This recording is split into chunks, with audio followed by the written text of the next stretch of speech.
O presidente Jair Bolsonaro discursou durante evento promovido pela Federação das Indústrias do Estado de Minas Gerais, a FIENG, em que a federação realiza a entrega das propostas da indústria para os candidatos à presidência da República. Durante seu discurso, Bolsonaro lembrou que as mídias sociais permitiram que as pessoas conhecessem fatos que eram escondidos pela velha imprensa. Ele apontou: as mídias sociais mostraram a todos a verdade por vezes escondida. O presidente lembrou que, ao contrário de outros poderes, seu governo não apresentou qualquer proposta para censurar a imprensa. Bolsonaro apontou que, mesmo quando faz um mau serviço, uma imprensa livre é importante para a democracia. O presidente comparou com os adversários que propõem a censura de todos os meios de comunicação e ironizou cartinhas com uma suposta defesa da democracia, dizendo: como se fossem as pessoas que estivessem realmente interessadas em defender a democracia. Ele comparou: a nossa Carta à Democracia é a nossa Constituição. Bolsonaro lembrou que seu governo enfrentou crises inéditas e que a economia já está se recuperando graças ao trabalho de sua equipe, ressaltando ainda que seu governo já havia criado no primeiro ano vacinas econômicas, como a Lei de Liberdade Econômica e a reforma da Previdência. O presidente ressaltou os efeitos dessas medidas e mostrou como seu governo vem conseguindo bons resultados na economia. Ao concluir, o presidente agradeceu pelo carinho, dizendo: vocês não sabem o orgulho que eu tenho de andar pelo país e ver o verde e amarelo. Há 10 anos, a Folha Política atua noticiando fatos, discursos, argumentos e denúncias que são obliteradas pela velha imprensa. Nosso veículo de imprensa dá voz às vozes conservadoras, ao anticomunismo, à defesa dos direitos fundamentais e da liberdade de expressão e de imprensa, além de trazer ao público os vídeos dos pronunciamentos de autoridades para que o público possa formar sua própria opinião sobre o que foi dito e não precise depender de relatos de terceiros. Quem controla a informação, controla em última instância a realidade. Grupos monopolísticos e cartéis que se associam com o intuito de barrar informações contrárias ou inconvenientes atuam em conluio com a finalidade de aniquilar qualquer mídia independente, eliminando o contraditório e a possibilidade de um debate público amplo, honesto, abrangendo todos os feixes e singularidades dos mais diversos espectros políticos. Controlando as informações, o cartel midiático brasileiro tenta excluir do debate e, em última instância, da vida pública, os conservadores e os veículos que dão voz a essas pessoas. A renda da Folha Política está sendo confiscada a mando do ministro Luiz Felipe Salomão, ex-corregedor do TSE, com respaldo e apoio de Luiz Roberto Barroso, Alexandre de Moraes e Edson Fachin.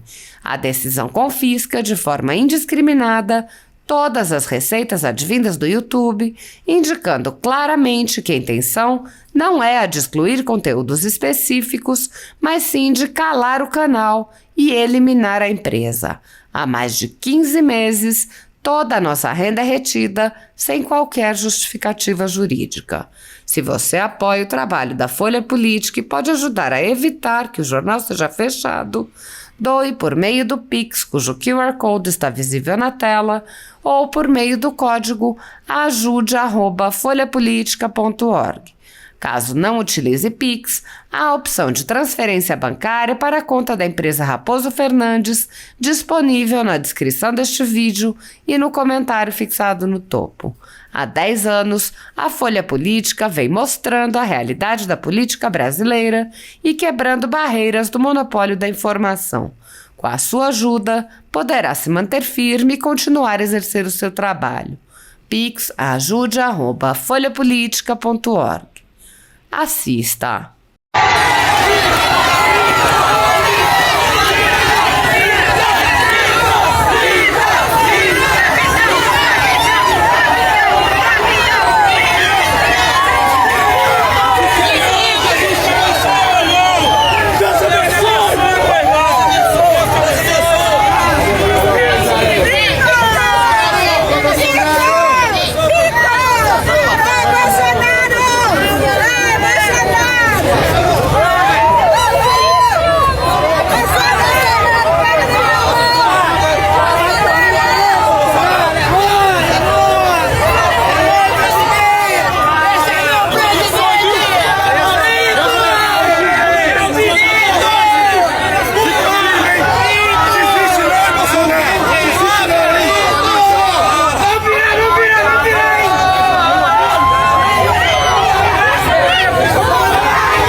Ivanei Rocha, do Distrito Federal, Denário, que usou a palavra de Roraima, a terra mais rica do mundo é Roraima, lá existe uma tabela periódica embaixo da terra, né?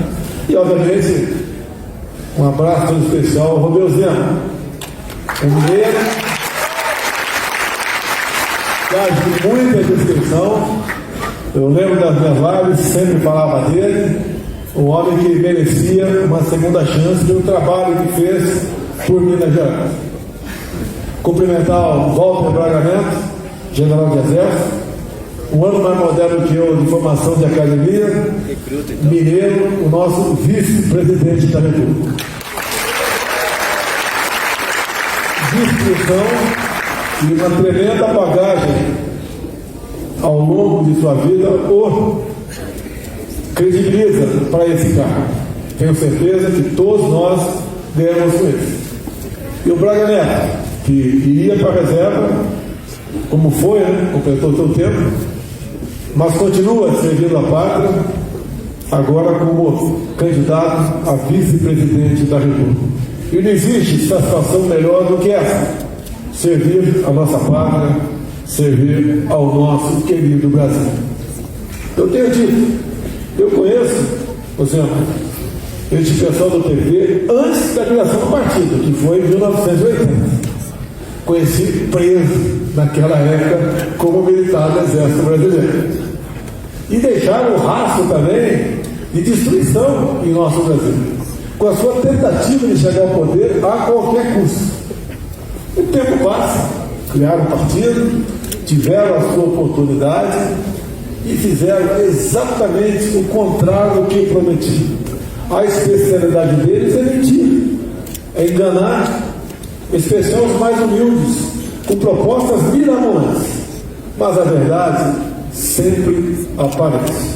A libertação do nosso povo, em grande parte, veio pelas mídias sociais, que realmente mostraram a todos a verdade, por vezes escondida por outros interesses. Deixar claro, de forma contrária, do outro lado, jamais da nossa parte surgiu qualquer proposta ou qualquer palavra para censurar a nossa mídia. A nossa mídia, por mais que de vez em quando eles erram também, e às vezes erram muito, são melhores assim do que calados. Nós respeitamos a nossa Constituição. A nossa Carta da Democracia é a nossa Constituição. Não é um pedaço de papel, às vezes, que aparece em momentos propícios, como se fossem os salvadores da pátria, como se fossem as pessoas que realmente estivessem interessadas em defender a democracia. A Carta nossa é única. A Carta de grande parte da nossa população cristã é a nossa Bíblia também. Por isso, como disse o Braga Neto aqui,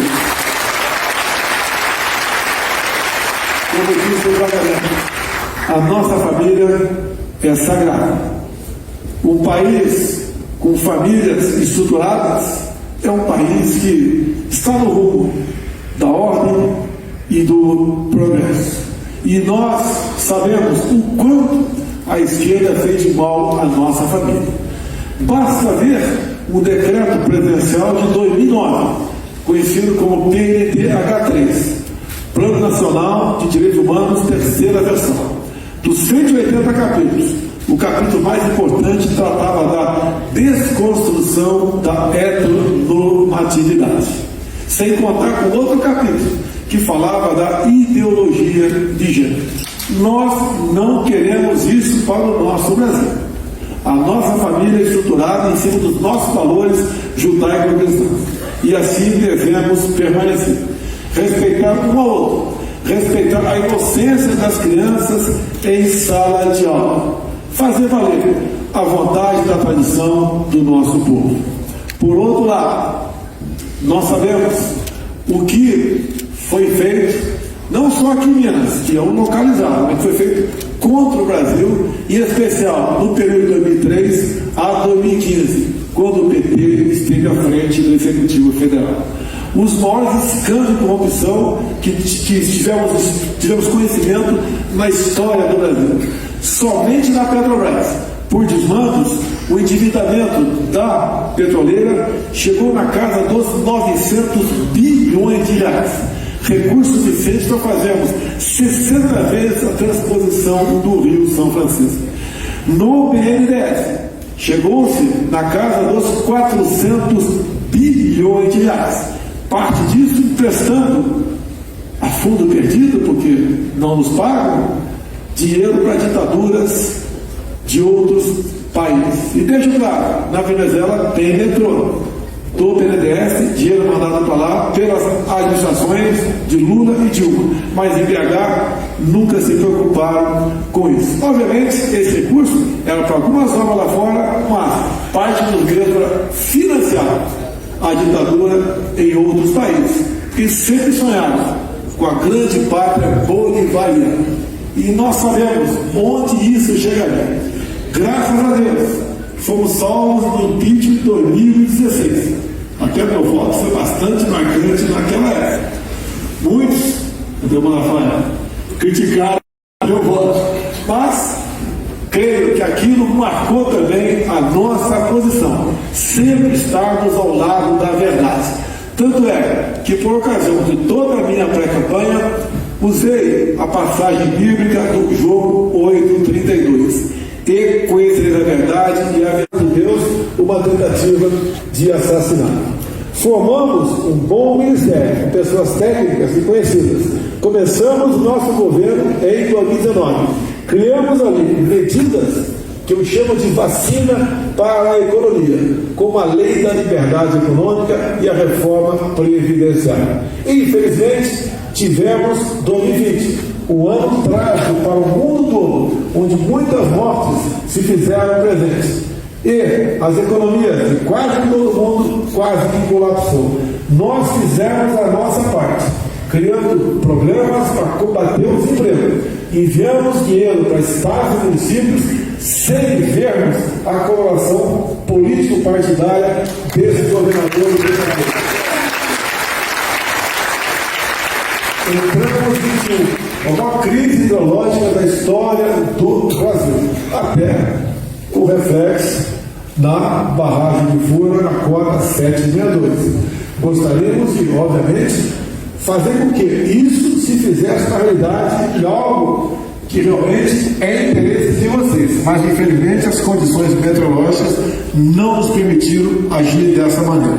Entramos em 21, tivemos uma guerra lá fora. Tivemos a coragem de reunir o Ministério e irmos para a Rússia em fevereiro do corrente ano, quando o mundo todo reclamava de que nós não deveríamos participar desse encontro. Fomos, porque sabíamos que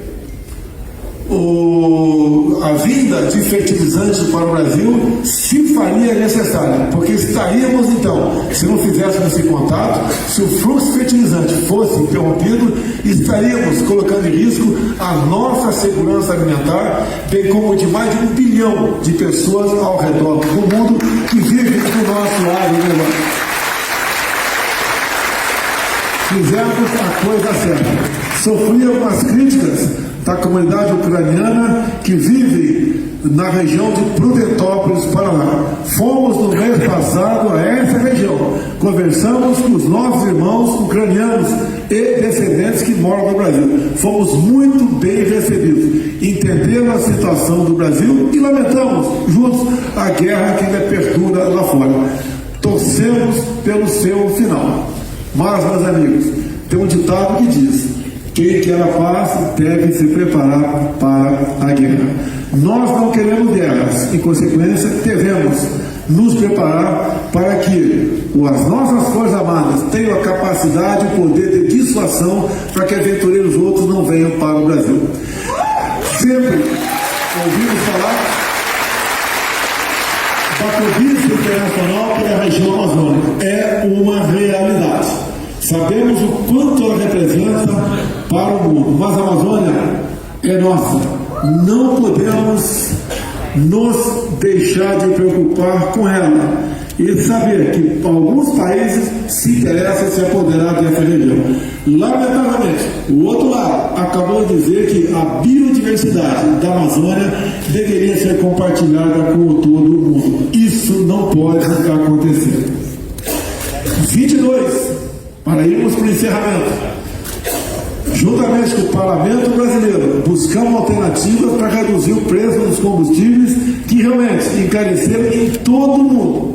Não foi uma canetada, não foi um controle de preço. E conseguimos, junto com o Parlamento, quase por unanimidade, aprovarmos redução de impostos estaduais e zerarmos impostos federais, fazendo com que a gasolina, hoje, como média no Brasil, estivesse próxima da casa dos R$ 4,50. Etanol em São Paulo, vi na semana passada a R$ 2,50. Isso acabou puxando a inflação para baixo e no terceiro mês consecutivo já temos deflação no Brasil. Essa base já vem caindo de preço. Estamos voltando à normalidade, de forma completamente diferente de quase todo mundo. Não quero saber como se encontra a situação de vários países da União Europeia. Basta dizer que a energia lá fora praticamente triplicou 100%, menor que os Estados Unidos e menor também que a União Europeia. Temos, mês a mês, apresentado números positivos na queda do desemprego. Baixamos já ao percentual de 9 e continuamos em queda. O nosso produto interno bruto vem crescendo. Cada vez mais se faz novas projeções e atualiza os números para melhor do nosso país. Isso é uma administração que tem respeito para com a coisa pública e para com o seu povo. Deixar claro que as nossas estatais, há poucos anos, davam prejuízos ou pequenos lucros. Batemos no ano passado um lucro na casa de 180 bilhões de reais. E olha que o nosso governo vem reduzindo impostos e vem arrecadando cada vez mais. Como vocês bem sabem, a redução de 35% em 4 mil produtos do IPI. Essa proposta concreta que vem sendo feita ao longo do tempo por Paulo Guedes o coloca numa situação de um dos melhores ministros da economia do planeta Terra. Isso é orgulho para todos nós. Como também é orgulho para nós, Roberto Campos à frente do Banco Central. E acho também que eu sou o primeiro chefe de Estado que abre mão de poder. Nós mandamos o projeto para o Congresso e aprovamos a independência do Banco Central. Hoje, inexiste a possibilidade de interferência política no Banco Central. Tratamos também com muita clareza, com muita honestidade, a questão do nosso BNDES, bem como o Banco do Brasil e Caixa Econômica. A senhora Daniele, presidente da Caixa, acaba de anunciar um programa chamado Venha para o Azul, onde 4 milhões de pessoas físicas e 400 mil empresários que, porventura, tenham dívida lá, possam renegociar essa dívida com abatimento de até 90% do principal. Enquanto alguns falam apenas em atender aos mais humildes, buscar sanar dívidas ou perdoar de certas categorias, nós fazemos na prática e com muita responsabilidade. As nossas medidas não causam estresse na Bolsa de Valores e nem inflacionam o dólar em nosso país. Para vocês terem uma ideia, após o anúncio de domingo que haveria segundo turno, no dia seguinte o dólar caiu na casa dos 4%, a Bolsa subiu em percentual semelhante. Ou seja, o mercado já havia precificado a possível vitória no primeiro turno da oposição. Graças a Deus, isso não aconteceu. E assim sendo, a prova disso tudo, que estamos no caminho certo, são os números da economia.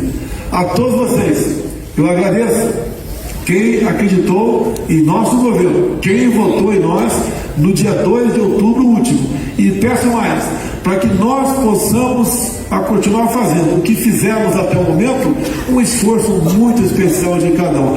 Converse com os mais humildes, com os mais necessitados, porque eles, uma parte, continuam acreditando nas promessas mirabolantes de picanha e auxílios estratosféricos. Se fosse possível, daríamos, mas sabemos que isso não é possível. Isso foi prometido lá atrás, Denara, lá ao povo venezuelano. Um povo cujo país é o mais rico do mundo em petróleo, mas que vive numa situação de pobreza pior do que os nossos irmãos haitianos.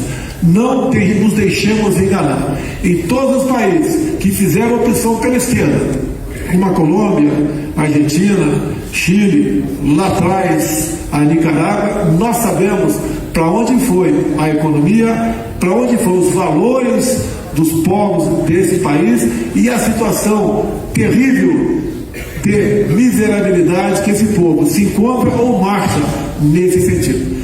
Peço a Deus que ilumine cada um dos 200 e poucos milhões de habitantes, uma parte considerável que irá às urnas, para que façam as suas decisões de acordo com a razão e não emoção ou coração. Dessa decisão, o futuro da nossa pátria. Vocês não sabem o orgulho que eu tenho ao viajar para qualquer lugar do Brasil e encontrar pela frente um mar de cores verde e amarelo. É o patriotismo, é o sentimento da nossa pátria. É o penhorar da nossa bandeira, que simboliza a nossa união, bem como a nossa riqueza. Muito obrigado a todos vocês. Que Deus nos abençoe. Mais uma vez, muito obrigado e até a vitória. Deus, Pai.